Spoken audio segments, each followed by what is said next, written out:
Assalamualaikum Mas Ahan. Waalaikumsalam, Mas Komar.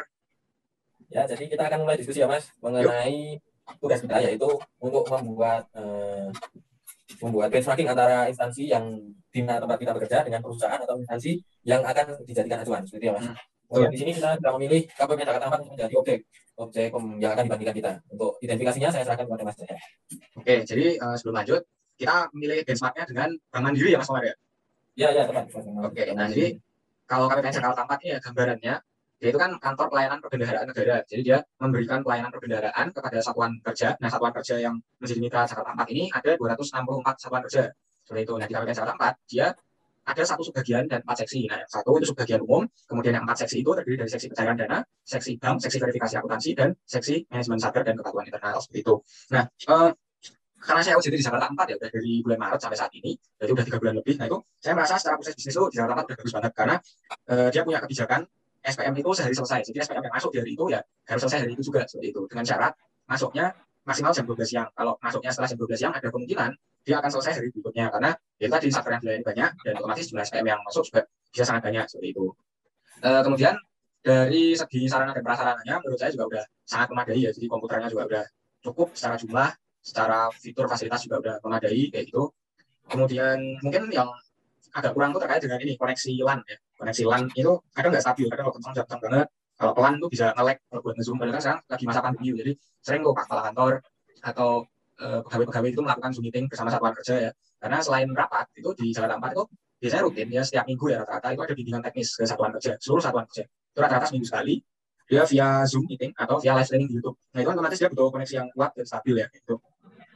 Ya alhamdulillah sih selama bimbingan teknis itu sering lancar, tapi nggak jarang juga koneksinya hilang gitu ya. Kalau koneksinya hilang ya terpaksa harus tethering pakai HP-nya pegawai kayak gitu, atau HP-nya anak UCT tethering itu demi bisa terlaksananya bimbingan teknis itu. Terus itu tadi ya proses bisnis utamanya KPP Jakarta kan pelayanan perbendaharaan negara, pencairan dana seperti itu. Jadi secara proses bisnis SPM dari Satker diajukan ke KPPN. Nah karena sekarang lagi pandemi, Satker itu nggak perlu datang secara fisik ke kantor, tapi bisa secara online lewat namanya ESPM. Kan? Jadi nanti bisa dipantau dari situ SPM dari mana saja yang masuk, terus jenis SPM-nya jenis SPM apa, apakah SPM gaji atau SPM non gaji. Terus nanti bisa ketahuan mana yang dikerjain, mana yang belum dikerjain, seperti itu. Nanti SPM masuk ke KPPN lewat ESPM, itu proses pertamanya adalah dikonversi, kemudian setelah dikonversi itu divalidasi, lalu direview, lalu di-approve. Yang berwenang untuk melakukan approval adalah kasih pencairan dana. Nah, biasanya yang memberikan bimbingan-bimbingan teknis seperti itu ke Satker itu adalah seksi MSKI, atau manajemen Satker dan kepatuhan internal. Nah, terus tadi kalau SPM udah di-approve sama kasih pencairan dana, itu nanti lanjut ke seksi bank. Nah, seksi banknya urusannya antara bank dengan Satker. Jadi dia itu ngurusin uang dari negara itu masuk dengan tepat ke rekening-rekening yang harus menerima uang itu, seperti itu ya, tepat sasaran, tepat jumlah, tepat waktu, seperti itu. Kalau seksi verifikasi akuntansi itu terkait dengan LPJ, satuan kerjanya, seperti itu. Kalau sebagian umum itu supporting system, ya terkait dengan kepegawaian, kemudian terkait dengan perbendaharaan internal yang KPPN secara rapat, kemudian terkait dengan kehumasan, kemudian terkait dengan BMN dan segala supporting system lainnya kayak gitu. Kalau menurut saya yang kurang apa yang tadi dulu sebelum ngomongnya kurang ngomongin bagusnya lagi. Secara sarana dan prasarana udah sangat bagus ya, dari kebersihannya juga udah bagus, kemudian dari desain interiornya itu sudah bagus, sudah terang, nggak gelap kayak gitu. Jadi orang masuk tuh hawanya positif. Kemudian pegawainya juga udah ramah, dari security-nya juga ramah. Kemudian toilet juga udah memadai, secara jumlah memadai, kebersihan memadai, pantry juga kebersihan, ruangan luasnya juga udah memadai. Terus untuk ibu hamil, ibu menyusui juga udah disediakan fasilitasnya. Lalu fasilitas untuk kaum difabel juga udah memadai, ada kursi roda juga kayak gitu. Ya itulah, ini sarana prasarana udah sangat memadai. Kalau yang kurang ya menurut saya masalah klasik. Jadi masalah klasik pegawai pemerintahan tuh sama di Jakarta 4. Jadi pegawai itu kadang ada yang datangnya agak siang, bahkan siangan gitu. Jadi pekerjaan itu tertunda gitu. Karena kan ini berarti kayak rantai bisnis gitu ya. Jadi kalau ada satu mata rantai yang dia terlambat atau menunda, ya otomatis yang lain jadi ikut terlambat tertunda. Jadi harus ada yang sampai lembur-lembur kayak gitu. Di samping karena memang beban kerjanya banyak, ditambah dengan mungkin ada yang karena datang siang, jadi udah harus lembur, tambah lembur lagi karena ada yang datang agak siang atau kesiangan tadi. Terus tadi hal yang kurang bagus juga koneksi LAN ya. Dan saya sampai tadi tuh yang dia koneksinya kadang nggak stabil, kadang kencang, kadang pelan, kadang kan di masa pandemi ini kita butuh banyak banget live streaming atau meeting kayak gitu kan. Terus apa lagi ya yang kurang? Mungkin ini sih bahasa-bahasa di sosmed gitu ya. Mungkin apa ya? Mungkin bisa lebih cair lagi lah bahasa-bahasa atau konten-kontennya ya. Cuman kan skill-skill kayak gitu itu memang perlu dilatih dan memang nggak semua orang bisa gitu. Mungkin kita bisa berkaca dengan kantor-kantor atau perusahaan yang bisa kita jadikan benchmarking nanti kayak gitu. Rencananya sih kita benchmark dengan Bank Mandiri sama Tokopedia ya, Mas Omar. Ya Mas, Mandiri Oke. sama Tokopedia. Nah, mungkin itu aja sih kalau dari KPPN Jakarta 4. Gimana Mas Omar? Ya ya Mas. Jadi di sini menurut penilaian saya memang sudah lumayan bagus ya untuk KPPN Jakarta 4. Tapi di sini saya bertugas untuk memaparkan mengenai Bank Mandiri yang menjadi acuan kita. Bahwa Bank Mandiri itu dalam segi pelayanan sangat tidak diragukan lagi ya teman-teman. sangat tidak dilakukan lagi kalau pelayanannya itu sangat bagus. Bahkan ketika ada nasabah yang masuk itu PKD atau security-nya saja sudah mengucapkan selamat datang di Mandiri seperti itu. Itu baru di security, belum juga di petugas CS maupun di tellernya. Kemudian untuk dalam hal keamanannya sendiri, itu Bank Mandiri juga sudah memiliki standar untuk memberikan keamanan berupa satpam-satpam untuk melindungi ATM supaya nasabah-nasabah yang ingin menarik uang tunai di ATM itu dapat merasa aman seperti itu. Kemudian untuk sarana prasarana juga sudah tidak dilakukan lagi. Bank Mandiri sudah menerapkan sarana dan prasarana yang mengedepankan digitalisasi, mulai dari sistem IT-nya dan lain-lain pokoknya. Kemudian untuk budaya kinerja, nah di sini yang perlu kita bahas mengenai budaya kinerja itu bahwa Bank Mandiri itu sudah mengadopsi core values dari BUMN, yaitu apa? Akhlak. Akhlak di sini A-nya itu adalah amanah, K-nya kompeten, H harmonis, L loyal, A adaptif, dan K kolaboratif. Nah, di mana definisinya sendiri itu adalah amanah itu untuk memegang teguh kepercayaan yang diberikan, atau kita harus bertanggung jawab terhadap tugas yang telah dibebankan kepada kita. Kemudian untuk kompeten, K kompeten untuk terus belajar dan mengembangkan kapabilitas. Ini demi kebaikan kita bersama dan juga nasabah-nasabah yang memberikan kepercayaan kepada kita. Kemudian yang ketiga yaitu harmonis, itu untuk saling peduli dan menghargai perbedaan. Bahwa Mandiri sendiri itu juga mempunyai kantor di seluruh Indonesia ya Mas. Itu juga karyawannya juga bermacam-macam. Di situ kita harus bisa menghargai dan saling peduli antar karyawan-karyawan yang berada di Mandiri. Kemudian untuk loyal itu harus berdedikasi dan mengutamakan kepentingan bangsa dan negara. Kemudian adaptif, terus bermotivasi dan antusias dalam menggerakkan ataupun menghadapi perubahan. Untuk kolaboratif sendiri yaitu membangun kerjasama yang strategis untuk kemajuan. Mandiri juga mempunyai 5 budaya kinerja, Mas. Yang pertama itu ada satu hati, satu mandiri. Nah, itu tentang bagaimana sebagai tim kita bekerja, bahwa itu seluruh karyawan Mandiri harus mengutamakan kepentingan Mandiri di atas kepentingan lain, berkolaborasi serta memiliki empati dan saling menghargai. Kemudian yang kedua yaitu mandirian tangguh, yaitu mengenai bagaimana sebagai pribadi mandirian atau mandirian ini disebut sebagai karyawan mandiri ya. Mandirian kita bekerja itu bahwa seluruh mandirian harus memiliki pola pikir pembelajar, secara cerdas, gesit, adaptif, dan solutif, serta memiliki jiwa entrepreneurship dan resiliensi yang tinggi. Kemudian yang ketiga sendiri adalah tubuh sehat. Nah, tubuh sehat ini tentang bagaimana sebagai pribadi mandirian itu kita bekerja. Itu seluruh mandirian harus mampu berpikir dan bertindak seimbang, tidak hanya mengejar key performance indikator saja, tapi harus mampu mengendalikan risiko dan melakukan perbaikan proses dan meningkatkan kapabilitas untuk membangun bisnis yang sustain jangka panjang atau berkesinambungan. Kemudian untuk budaya keempat yaitu memenuhi kebutuhan pelanggan. Itu tentang bagaimana kita memprioritaskan pekerjaan kita. Itu dengan mendalami kebutuhan dan menjaga hubungan profesional dengan pelanggan serta bisa memberikan solusi pemenuhan kebutuhan pelanggan dengan tepat. Kemudian yang terakhir yaitu bersama membangun negeri. Itu tentang bagaimana kita memaknai pekerjaan dan tanggung jawab, yaitu dengan berperilaku mandirian yang bisa memaknai pekerjaan serta memberikan kontribusi dan peran yang seimbang sebagai agent of development.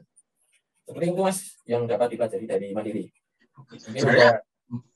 Sebenarnya ini ya, maksudnya KPPN Jakarta itu menurut saya sih juga udah mirip-mirip budaya kerjanya dengan Bank Mandiri ya, karena kan sama-sama ini ya penyaluran dana. Kalau Bank Mandiri kan BUMN, kalau KPPN ini kantor pemerintah kayak gitu. Kayak misalkan adaptif tadi ya, di masa tadi kan ada tuh akhlak, salah satunya kan ada adaptif kan di Bank Mandiri. Nah sama kayak di Jakarta 4 ini dalam rangka Mandiri itu banyak banget kasih inovasi-inovasi supaya tetap bisa memberikan bimbingan gitu kepada satuan kerja. Misalkan optimalisasi YouTube, Zoom, kemudian sosial media Instagram kayak gitu buat kasih bimbingan ke satuan kerja kayak gitu. Terus kayak tadi ada ESPM kayak gitu, jadi nggak perlu datang ke kantor buat ngasih SPM-nya. Kemudian ada e-loket juga terkait persuratan kayak gitu. Kalau misalkan satker-satker mengajuin surat itu bisa lewat e-loket, juga perlu datang ke KPPN kayak gitu. Terus apa lagi ya yang sama? Ya pasti service excellent. Kan kalau bank di Jakarta juga udah kayak gitu. Cuman kan bedanya kayak kalau di bank kan nggak mungkin pegawainya boleh males-malesan kayak gitu kan. Kayak jangan datang siang kayak gitu kan. Sedangkan kalau di kantor pemerintahan ya sama masalahnya klasik kayak KPPN 4 ini. Ya datang ada nggak semua sih, tapi ada beberapa yang datang tuh agak siang, bukan kesiangan. Ada juga yang mohon maaf kurang kompeten di bidangnya kayak gitu. Kalau di BUMN kan mungkin mindahin pegawai atau nyoret atau mohon maaf kasarnya pecat kan lebih mudah dibandingin dengan di kantor PNS kayak gitu ya. Mungkin itu Mas Komar. Ya mungkin aku mau nambahin dikit ya Mas. Itu dari perbedaan apabila kita bekerja di BUMN maupun di instansi pemerintah atau sebagai PNS, itu apabila BUMN, kita melihat dari sisi BUMN ya. Kalau BUMN itu apabila dia tidak terus beradaptif, dia tidak terus ingin bersaing, maka dia akan terkalahkan oleh bank-bank atau perusahaan-perusahaan lain, baik BUMN yang lain maupun perusahaan-perusahaan memang swasta yang lain. Tapi beda dengan instansi pemerintah. Nah ini mungkin bisa menjadi salah satu alasan ya bagaimana PNS itu sulit untuk melakukan perilaku adaptif dan lain-lain untuk mengembangkan dirinya. Itu karena PNS atau instansi tersebut itu sulit untuk digantikan. Nah mungkin itu yang menjadi suatu pembelajaran supaya ASN itu dapat dapat terus berkembang atau ingin mempunyai motivasi untuk terus berkembang. Mungkin itu tambah dari saya. Ya berarti kuncinya adalah mencari motivasi itu tadi ya, supaya berani berinovasi dan keluar dari zona nyaman gitu ya. Iya Mas, tepat sekali. Mungkin sekarang kita mengaitkan dengan nilai aneka yang kepanjangannya ada akuntabilitas, nasionalisme, etika publik, terus komitmen mutu, sama anti korupsi. Kalau ngomong-ngomong soal akuntabilitas ya udah jelas ya, soalnya kalau di Jakarta 4 itu kan terkait dana itu bisa dipantau secara online, real time online itu melalui namanya Pomspan ya. Jadi di situ bisa dimonitoring nggak satker ini pagunya berapa, untuk kapan, udah direalisasikan berapa, per tanggal berapa itu bisa dimonitor di situ. Dan terkait SPM ini semua udah by sistem, jadi jelas akuntabel, nggak mungkin ada kecurangan di situ, nggak mungkin ada fraud karena pengecekannya pun udah dari konversi, validasi, kemudian review sampai ke tahap approval seperti itu, dan semua udah by sistem. Kemudian apa lagi ya? Kalau akuntabilitas, kemudian etika, nasionalisme jelas ya, nasionalisme kalau di kantor jelas semuanya harus kerjasama seperti itu. Itu kan juga wujud dari nasionalisme. Kemudian etika publik jelas dalam hal misalkan dalam hal kehumasan aja deh. Kita kan harus menggunakan bahasa-bahasa yang baik nih, apalagi di masa pandemi ini kan sering banget kan pakai virtual kayak gitu lewat Zoom, YouTube atau sosial media, jelas kita harus memperhatikan sopan santun, etika, rasa tanggung jawab, integritas kayak gitu. Komitmen mutu ya jelas kita harus terus berinovasi, ingat dengan visi dan misi serta standar pelayanannya KPPN Jakarta 4, walaupun dihantam pandemi ya nggak boleh turun semangatnya, cari inovasi dan rangka mencapai merealisasikan visi-visi tersebut. Anti korupsi ya itu tadi ya, mungkin kalau korupsi yang duit itu enggak, cuma ya itu tadi kayak pegawai ada yang datang kesiangan, ada yang malas-malasan, ada yang kurang kompeten, sebenarnya kan juga wujud dari korupsi ya, gitu. Korupsi waktu, korupsi apa ya, saya udah digaji tapi kok nggak mau meningkatkan kompetensinya gitu. Mungkin itu mas. Kalau dari Mandiri sendiri ya mas ya, kalau Mandiri sendiri apabila kita hubungkan dengan nilai apa, nilai aneka, itu kita dari new preventive BUMN saja sepertinya sudah dapat itu mas. Sepertinya amanah itu kan memegang teguh kepercayaan yang diberikan, itu sama saja kita harus berakuntabilitas untuk menjadi ASN seperti itu mas ya. Dan untuk kompeten terus belajar dan mengembangkan kapabilitas. Nah dalam nilai itu kita juga bisa mengambil nilai komitmen mutu untuk terus menjaga mutu. Kemudian untuk harmonis sebagai bentalan bentuk saling peduli dan menghargai perbedaan. Di situ juga terdapat nilai nasionalisme. Kemudian untuk loyal, dedikasi dan mengutamakan kepentingan bangsa dan negara, di situ juga ada nilai nasionalisme juga ya mas. Kemudian untuk adaptif, terus berinovasi dan antusias dalam menggerakkan ataupun menghadapi perubahan. Di situ terdapat nilai komitmen mutu dan juga ada nilai etika juga. Kemudian yang terakhir ada kolaboratif untuk membangun sinergi dan sinergi yang strategis. Itu bisa kita masukkan ke dalam nilai nasionalisme untuk terus bermusyawarah apabila kita ingin memutuskan suatu keputusan. Oke. Jadi itu ya yang bisa apa ya? Bisa kita ambil pelajaran untuk KPPN Jakarta 4 dari sebuah BUMN ternama ya, utama negeri ya itu ya. Mungkin sama ini, Mas Omar, yang terakhir kita bandingin sama Tokopedia gitu ya. Ini bukan BUMN tapi ini startup yang udah gede gitu lah. Ya, udah gede ya. Dan kita Indonesia juga ya, Mas. Betul. Mungkin tadi bandingin kemasannya ya. Ya, kemasan budaya kinerja dan juga sarana-prasarana itu untuk Mandiri juga udah bandingan ya. Kemudian di sini untuk Tokopedia itu kita akan bandingkan mengenai kehumasannya ya, Mas ya. Betul. Mungkin aku jelasin dulu aja ya yang Jakarta 4 kemasannya. Oh ya, ya, jadi kalau kemasannya Jakarta 4 kan yang pertama lewat website, kemudian lewat Instagram, Facebook, dan YouTube seperti itu. Nah, saya rasa sih udah bagus ya. Makanya secara konten yang disampaikan tuh udah singkat pada jelas kayak gitu. Mungkin yang perlu diperbaiki itu terkait user interface-nya aja, tampilan-tampilan bagaimana buat semakin menarik dan semakin enak untuk dipahami. Yang mungkin kita bandingin dengan Tokopedia. Nah, apabila kita melihat Tokopedia-nya ya, itu untuk apabila seorang pelanggan itu mengalami masalah, itu kita juga sudah menerapkan call center yang sangat fast response. Itu untuk menjawab pertanyaan-pertanyaan yang diajukan oleh pengguna jasa pengguna, baik itu mengenai retur barang ataupun permasalahan lain. Kemudian untuk dalam hal user interface itu bisa dibuka, kita sendiri langsung ke aplikasinya. Itu sangat user friendly, sangat mudah untuk dimengerti, dan informasi-informasi yang berada pada aplikasi itu cukup lengkap. Kemudian di sosial medianya juga desain kita sudah memberikan desain yang sangat fresh dan sangat dimengerti atau untuk mudah dimengerti oleh para masyarakat Indonesia, khususnya para pengguna Tokopedia. Gitu. Oke. Jadi bisa lah Jakarta 4 belajar terkait user interface sama Tokopedia. Ini ngomong soal quick response, fast response di Jakarta 4 juga sudah menerapkan itu. Jadi kebijakan untuk customer service officer itu memang harus fast response menangani satuan kerja gitu Mas Komar. Ada lagi atau udah itu aja Mas Komar? Udah 24 menit. Oh iya. Iya. Nanti videonya kita sebutin aja. Iya. Suaranya kecil-kecil Mas ya. Oke, kalau gitu mungkin cukup sekian diskusi dari kami ya. Apabila ada kesalahan, kami mohon maaf. Apabila ada kelebihan mohon dikembalikan. Mungkin sekian. Terima kasih. Assalamualaikum warahmatullahi wabarakatuh. Waalaikumsalam.